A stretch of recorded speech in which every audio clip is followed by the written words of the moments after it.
Good day, I'm Andrea Chisholm and this is your JIS News for Wednesday, November 11. Government has now completed wage negotiations with about 95% of the public sector for the 2015-2017 contract period. On Tuesday, the Police Federation became the latest group to accept government's 7% wage offer. The agreement will also provide rank-and-file police personnel with an increase in their housing allowances. And we also made provisions for the identification of land that can be used to develop housing by the Federation for their members, and that the government would use its good offices to identify these lands. And in relation to the hours of work, there is a specific mention of the hours and the limits to those hours. The transportation needs of police personnel will also be addressed. We will ensure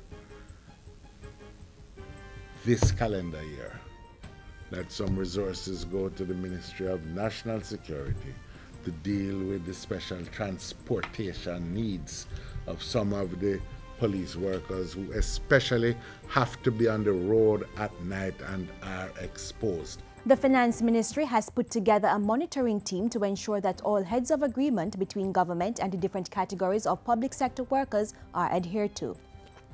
The Jamaica Defence Force JDF has had its fleet of protected mobility vehicles PMVs increased. 3 Thales Bushmaster PMVs were handed over to the JDF High Command last week, bringing their total numbers to 9.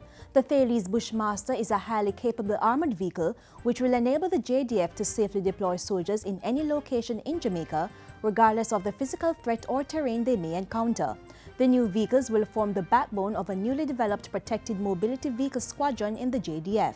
A total of 12 are being procured for the force, with the latest shipment arriving on Sunday and the last scheduled to be delivered in January 2016. Ground has been broken for the development of the Center of Excellence for Cancer Care at the Cornwall Regional Hospital in Montego Bay. At last Friday's groundbreaking, former Health Minister Dr. Fenton Ferguson said the hospital would house one of 2 linear accelerator LINAC machines which were being acquired for radiation treatment of cancer-related illnesses.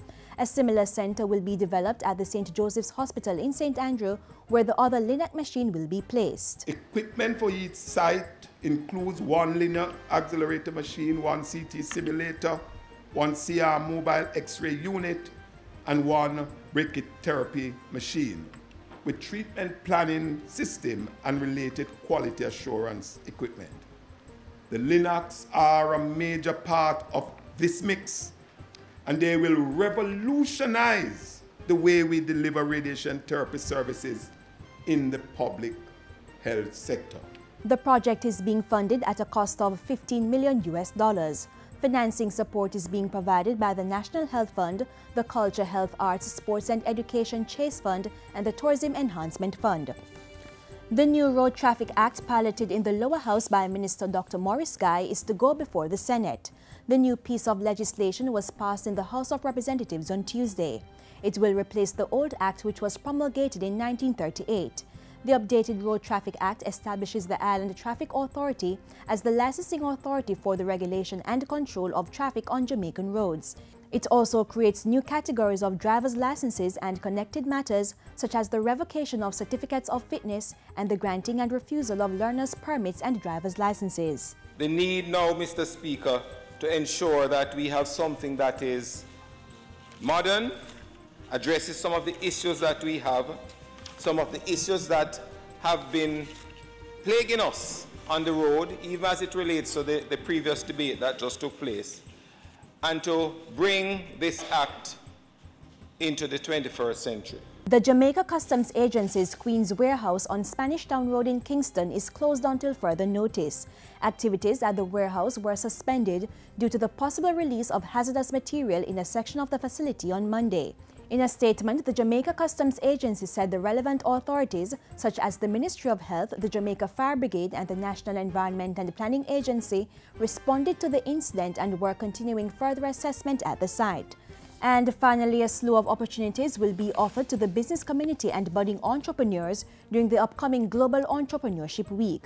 The week will be observed from November 16 to 21 under the theme Going for Growth. The observation is being organized by the Jamaica Business Development Corporation. Activities will include business clinics, workshops, public forum, lectures and conferences, all being hosted by noted business people. The activities are to be held in Kingston, Mandeville, Ocho Rios, Savannah Lamar and Montego Bay. And that's it for JIS News today. Amandra Chisholm, thank you for watching.